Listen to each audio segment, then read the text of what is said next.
जो स्त्री इस दिन बाल धोती है उसके पति हो जाते हैं करोड़पति। राधे राधे। हर हर महादेव। जय श्री कृष्णा। दोस्तों आप सब जानते हैं कि शादी के बाद एक महिला से ही एक पति का जीवन सुख में और दुख में बनता है। अगर महिला चाहे तो पति को करोड़पति बना सकती है और महिला चाहे तो पति को रोडपति भी बना सकती है। यह महिला के ऊपर ही डिपेंड करता है, क्योंकि कहा जाता है कि हर सफल पुरुष के पीछे एक औरत का हाथ होता है। दोस्तों, इसी से हम एक रिलेटेड एक बात लेकर आए हैं कि कौन सा वह खास दिन होता है जिस दिन अगर महिलाएं बाल धोए तो उनका पूरा घर धनवान हो सकता है। साथ ही हम यह भी जानेंगे कि दोस्तों, अगर किसी खास त्योहार पर, किसी खास मौके पर, किसी मांगलिक कार्य पर या फिर किसी व्रत पर महिलाएं बाल ना धो सके तो वह आखिर में क्या उपाय कर सकती हैं। दोस्तों, ऐसा माना जाता है कि एक परिवार और पुरुष की सफलता ही उसके घर की लक्ष्मी पर निर्भर करती है। अगर वह घर में लक्ष्मी है तो यह समझो कि वहां पुरुष और महिला की बहुत ही ज्यादा देखभाल होती है। दोस्तों, घर की लक्ष्मी के स्वभाव और व्यवहार के ही कारण उसका घर सुंदर और वैभवशाली बनता है। दोस्तों, एक स्त्री ही होती है जो अपने घर को स्वर्ग और नरक बनाती है। इसमें कोई भी शक नहीं है कि हमारे देवी देवता भी अपनी अर्धांगिनी को ही अपनी शक्ति मानते हैं। वह अपनी अर्धांगिनी के बिना आधे हैं, उनकी शक्ति पूर्ण नहीं है। दोस्तों, जैसे कि भगवान श्री हरि विष्णु के लिए माता लक्ष्मी सबसे ज्यादा महत्वपूर्ण है, उनके बिना श्री हरि विष्णु अधूरे हैं, वैसे ही मेरे परम पिता भगवान शिव भी माता पार्वती के बिना अधूरे हैं। उनकी शक्ति संपूर्ण नहीं है। माता के बिना हमारे महादेव भी अधूरे हैं। दोस्तों, इसी तरह समाज में स्त्री को अन्नपूर्णा, लक्ष्मी, सरस्वती और वैभव लाने वाली परिवार की एक लक्ष्मी माना जाता है। अगर घर की लक्ष्मी धर्म अनुसार आचरण करे तो घर को मंदिर भी बना देती है, और अगर घर की लक्ष्मी धर्म के अनुसार आचरण करे तो अपने मंदिर जैसे घर को नर्क बनाने में बिल्कुल भी देरी नहीं करती है। इसी तरह सुहागिन महिलाओं के लिए कई सारे ऐसे नियम और धर्म होते हैं जिनका पालन करना उनके लिए बहुत ज्यादा जरूरी होता है। अगर स्त्री कुछ नियमों का पालन ना करे तो हो सकता है कि उसका भुगतान उसके पति को या उसके संतान को झेलना पड़े। दोस्तों, इसी बात को ध्यान में रखते हुए आज हम आपको बताएंगे कि सुहागिन महिलाओं को आखिर कब बालों को धोना चाहिए और कब उनको बालों को नहीं धोना चाहिए। शास्त्रों में इसके नियम भी बताए जाते हैं जिनसे सुहागिन महिलाएं जान पाएंगे कि कौन से वह वार त्योहार होते हैं जिस दिन हमें बाल धोना बहुत ज्यादा उत्तम होता है, और आखिर में कौन से ऐसे बार त्योहार होते हैं जिस दिन हमें बाल धोना बहुत ही ज्यादा अशुभ माना जाता है। लेकिन दोस्तों, इससे पहले आप सभी से हाथ जोड़कर रिक्वेस्ट है कि वीडियो को लाइक करें और इसे अपने दोस्तों के पास शेयर करें, और अगर आपने अभी तक चैनल को सब्सक्राइब नहीं किया है तो चैनल को सब्सक्राइब करके पास वाली बेल आइकन को दबाना ना भूले। एक कुंवारी कन्याओं को कभी भी बुधवार के दिन बाल नहीं धोना चाहिए। बहुत सारी कुंवारी कन्या ऐसी होती हैं जो बुधवार के दिन बालों को धोती हैं, और खासकर कन्याओं को जिनके भाई उनसे छोटे हैं तो ऐसी कन्याओं को कभी भी बुधवार के दिन बालों को ना धोए। ऐसा शास्त्रों में कहा जाता है कि जो भी कन्या अगर बुधवार के दिन बालों को धोती है तो उसके छोटे भाई को बहुत ज्यादा कष्ट उठाना पड़ सकता है। दोस्तों, उनके छोटे भाई का स्वास्थ्य या उनके जीवन पर कोई ना कोई ऐसी समस्या आ जाएगी जो सदैव उसके ऊपर बनी रहेगी। इसीलिए कहा जाता है कि कुंवारी कन्याओं को बुधवार के दिन भूलकर भी बालों को नहीं धोना चाहिए। 2. आज का समय बहुत ज्यादा बदल रहा है जिससे लोग आखिर में बहुत जल्दी प्रवाहित होकर किसी भी शुभ त्योहार, तिथि या मुहूर्त में बालों को धोने और काटने में बिल्कुल भी नहीं हिचकिचाते हैं, और वह बिना जाने सोचे समझे बालों को कटवा लेते हैं और धो लेते हैं। बल्कि दोस्तों, आपको एक दिन पहले ही इन सारे कामों को कर लेना है, क्योंकि उसी दिन बाल धोना या कटवाना बहुत ही ज्यादा अशुभ होता है। दोस्तों, आप सभी तो जानते हैं कि एकादशी, अमावस्या और पूर्णिमा पर बहुत से लोग व्रत रखते हैं, तो वह क्या करते हैं कि अपने बालों को धो लेते हैं। लेकिन एकादशी, अमावस्या और पूर्णिमा को बाल धोना बहुत ही ज्यादा पाप माना जाता है। इससे आपके मस्तक पर चंद्रमा का प्रभाव बहुत जल्दी पड़ने लग जाता है। दोस्तों, यह बात सदैव याद रखना कि अगर आप किसी बार को व्रत रखते हैं तो आपको उस दिन भूलकर भी अपने बालों को नहीं धोना है। अगर आप चाहे तो उससे एक दिन पहले अपने बालों को धो सकते हैं। दोस्तों, बहुत सारे लोग ऐसे होते हैं जो व्रत रखने के दिन ही अपने बालों को धो लेते हैं।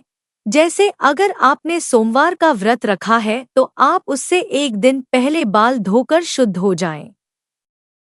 जिस दिन व्रत रखते हैं उस दिन बाल धोना बहुत ज्यादा अशुभ माना जाता है। अगर किसी कारणवश आपको उस दिन बाल धोना पड़ जाए या आपकी बहुत बड़ी मजबूरी हो तो हम आपको एक उपाय बता रहे हैं। आप वह उपाय करके बालों को धो सकते हैं।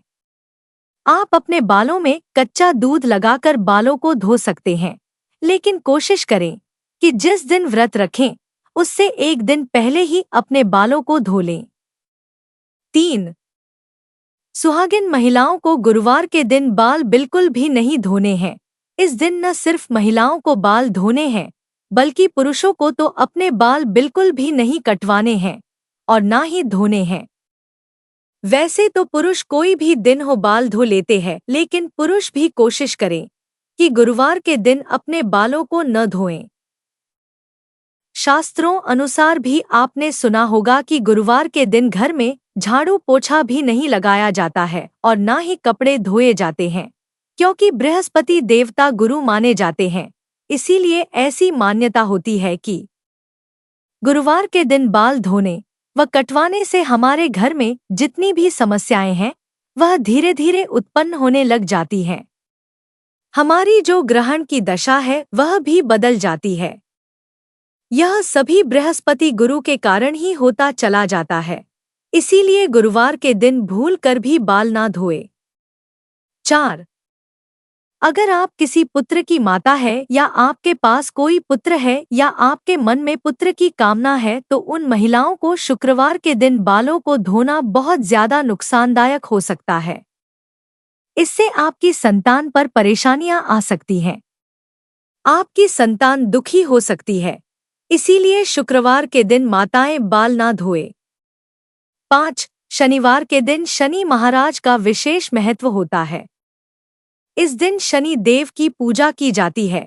इस दिन ना तो सर पर तेल लगाना चाहिए और ना ही अपने बालों को धोना चाहिए, क्योंकि दोस्तों इससे हमारी जिंदगी में शनि देव की दृष्टि पड़ सकती है। क्योंकि आप सब जानते हो अगर किसी की जिंदगी में शनि देव की दृष्टि पड़ जाए तो उसका जीवन बर्बाद हो जाता है। और अगर किसी कारणवश आपको शनिवार के दिन बाल धोने पड़ जाएं, आपकी कोई ज्यादा बड़ी मजबूरी है जिसके कारण आपके बाल धोने हैं, तो आप थोड़ी सी हल्दी व बेसन को मिलाकर पहले अपने बालों पर लगा ले, उसके बाद आप बाल धो सकते हैं। तो इससे शनिवार के दिन बाल धोने का प्रभाव कम हो जाता है। लेकिन आपको ध्यान रखना है कि बहुत ज्यादा आवश्यकता होने पर, बहुत ज्यादा मजबूरी होने पर ही आप शनिवार के दिन बालों को धोए। 6. स्त्री हो या पुरुष, शुक्रवार का दिन बाल काटने के लिए अत्यंत शुभ माना जाता है। दोस्तों, अगर आपको किसी दिन बाल काटने हैं तो आप शुक्रवार के दिन बाल काट सकते हैं और बालों को धो सकते हैं। दोस्तों, इस दिन बालों को धोना बहुत ही शुभ माना जाता है, क्योंकि शुक्रवार का दिन स्वयं साक्षात माता लक्ष्मी का दिन होता है। इसीलिए महिलाएं अगर इस दिन अपने बालों को धोती हैं तो इससे माता लक्ष्मी की उन पर सदैव कृपा बनी रहती है और उनके घर में माता लक्ष्मी अपने आप धन की वर्षा कर देती हैं। दोस्तों, शास्त्रों में एक और मान्यता कही जाती है कि सुहागिन स्त्री अपनी मांग में सिंदूर भरकर किसी भी पूजा में शामिल हो जाती है, क्योंकि दोस्तों मांग का हिस्सा गंगा सिंदूर का माना जाता है। तो जो सुहागिन स्त्री के स्वभाव को दर्शाता है, जिसे स्वयं देवता भी जान नहीं पाते हैं। हालांकि पुरुष को सदैव नहाने व बाल धोने के बाद ही पूजा में शामिल होना चाहिए, लेकिन सुहागिन महिलाएं अगर बाल नहीं धो पा रही हैं, तो वह बिना बालों को धोए सिर्फ अपनी मांग में सिंदूर लगाकर पूजा में शामिल हो जाएं, तो समझो कि उनकी पूजा संपन्न और संपूर्ण मानी जाएगी। उनको किसी भी तरह का कोई भी पाप नहीं लगेगा। लेकिन दोस्तों, बात जब सिंदूर की आती है ना, तो सिंदूर से जुड़ी एक आपको हम खास बात बताएंगे जो मामूली है लेकिन बहुत ही खास है, वरना इसके गलत तरीके से किया गया उपयोग आपके पति की मृत्यु का बहुत बड़ा कारण भी बन जाएगा।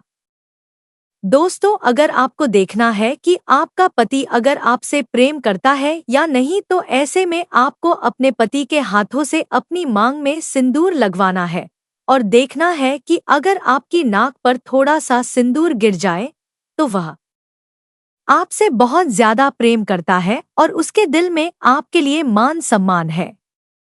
आपको फिल्मी लग रहा होगा, लेकिन यह बिल्कुल भी फिल्मी नहीं है, यह बहुत ही सच बात है। दरअसल शास्त्रों की माने तो कहा जाता है कि जब पति कभी अपनी पत्नी की मांग में सिंदूर भरता है, तब सिंदूर अगर नाक पर गिर जाता है तो ये पति पत्नी के प्रेम को दर्शाता है। इस बात से ये पता चलता है कि आखिर में वह अपनी पत्नी से कितना प्रेम करता है और आने वाले समय में भी उनके रिश्ते और भी ज्यादा गहरे होते चले जाते हैं, उनके बीच प्रेम बनने लग जाता है। इसके अलावा जब आप खुद से सिंदूर लगाते हैं और अगर जाने अनजाने में वह सिंदूर आपकी नाक पर गिर जाता है, तो इसका मतलब यह है कि पति की तरफ से आपको कोई खुशखबरी मिलने वाली है। दोस्तों, हिंदू धर्म में सिंदूर का बहुत बड़ा महत्व माना जाता है, लेकिन सिंदूर से जुड़ी जानकारी अगर आपको नहीं होगी तो आप गलती कर लेंगे, तो आप बहुत भारी संकट में भी पड़ जाएंगे। साथ ही इसका आपको खमियाजा भी भुगतना पड़ जाएगा। सिंदूर एक महिला के लिए उसकी सुहाग की बहुत बड़ी निशानी होती है। अगर किसी की मांग में सिंदूर भरा हुआ होता है तो समझो कि वह महिला किसी और की हो चुकी है और वह सौभाग्यवती है। जब हम किसी शादीशुदा औरत को देखते हैं ना, तो उसके माथे पर सिंदूर जरूर लगा होता है। हाँ, आजकल का मॉडर्न जमाना है कि आजकल लड़कियां, शादीशुदा औरतें अपनी मांग में सिंदूर लगाने से संकोच करती हैं, लेकिन उनको नहीं पता है कि वह कितनी बड़ी गलती करती हैं, क्योंकि सिंदूर हमारे पति की रक्षा करता है। एक शादीशुदा औरत को सिंदूर के बिना बिल्कुल अधूरा माना जाता है। जब तक शादीशुदा औरत अपनी मांग में सिंदूर नहीं लगती है, वह विवाहित रूप में संपूर्ण नहीं होती है। दोस्तों, हिंदू पौराणिक कथाओं के अनुसार सिंदूर का एक बहुत बड़ा आध्यात्मिक महत्व भी है। आपको बता दें, कई दफा सिंदूर को माथे पर लगाने के चक्कर में कई बार महिलाएं जल्दबाजी या अनजाने में बहुत सारी गलतियों को कर देती हैं, जो हम आपको आगे इसी वीडियो में बताएंगे। दोस्तों, पहली गलती है कि मान्यताओं के अनुसार जो स्त्री बीच मांग में सिंदूर लगाने की बजाय किनारे की मांग पर सिंदूर लगाती है, तो उसका पति भी उससे धीरे धीरे किनारा करने लग जाता है, क्योंकि वह अपनी मांग में सिंदूर लगाकर ही स्वयं कह रही है कि मुझसे मेरा पति अलग हो जाए, तो वह उससे अलग होने लग जाता है और किनारे की मांग पर सिंदूर लगाने से पति पत्नी में आपसी रिश्तों में धीरे धीरे मतभेद होना शुरू हो जाता है। उनको एक दूसरे की बातें अच्छी नहीं लगती हैं और उन दोनों में हर समय झगड़ा होते रहता है। दोस्तों, अगली बात है, आपको बता दें या आप जानते होंगे कि जो स्त्री अपनी मांग के बीचों बीच में लंबा सिंदूर लगाती है तो उसके पति की आयु भी बहुत लंबी होती चली जाती है। माता पार्वती का आशीर्वाद ऐसे जोड़ों पर सदा बना रहता है। दोस्तों, इसीलिए हर महिला को अपने मस्तक पर सिंदूर लगाना चाहिए।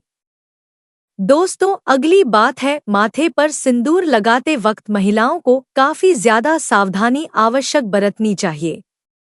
यह तय कर लेना चाहिए कि सिंदूर को माथे के बीचों बीच लगाया जाए। अगर किनारे पर कोई महिला सिंदूर लगाती है तो कहा जाता है कि उसका पति उससे लड़ाई झगड़ा करना शुरू कर देता है, उन दोनों में कलेश उत्पन्न हो जाती है और पति किसी दूसरी स्त्री की तरफ आकर्षित होने लग जाता है। इसीलिए सिंदूर को हमेशा माथे पर ही लगाना चाहिए और लंबा लगाना चाहिए और बीचों बीच मांग में लगाना चाहिए। दोस्तों, आगे की बात है, माथे पर सिंदूर लगाते वक्त अगर हाथों से अगर सिंदूर गिर जाएगा तो यह बहुत बड़ा अपशगुन माना जाएगा। यह आपके रिश्तों में दरार आने का बहुत बड़ा संकेत हो जाता है। ऐसे में आपको माता पार्वती का ध्यान करना होगा और उनसे क्षमा याचना भी करनी होगी ताकि आपके ऊपर आई हुई बुरी बला टल जाए और आप और आपके पति के बीच प्रेम बना रहे। दोस्तों, अगली बात है, जिस व्यक्ति को सपनों में सिंदूर लगी स्त्री के दर्शन हो जाते हैं तो वह बहुत ही ज्यादा शुभ होता है। यह धन लाभ का एक बहुत बड़ा इशारा होता है। ऐसी स्त्री सपने में देखना सुबह के समय तो समझो साक्षात माता लक्ष्मी का आगमन होने का संकेत होता है। तो दोस्तों, यह थे हमारे सिंदूर से जुड़े कुछ खास नियम और बालों को धोने के बहुत ज्यादा खास नियम। यह तमाम जानकारी जनरुचि को ध्यान में रखकर दी जा रही है। ज्योतिष और धर्म के उपाय और सलाहों को अपनी आस्था और विश्वास पर आजमाएं। कंटेंट का उद्देश्य मात्र आपको बेहतर सलाह देना है। इस संदर्भ में हम किसी प्रकार का कोई दावा नहीं करते हैं। प्रिय दोस्तों, आज के वीडियो में बस इतना ही। हमारे द्वारा दी गई शास्त्रों अनुसार जानकारी आपको अच्छी लगी हो तो वीडियो को लाइक, शेयर एंड सब्सक्राइब करें और कमेंट बॉक्स में जय मां लक्ष्मी जरूर लिखें। धन्यवाद।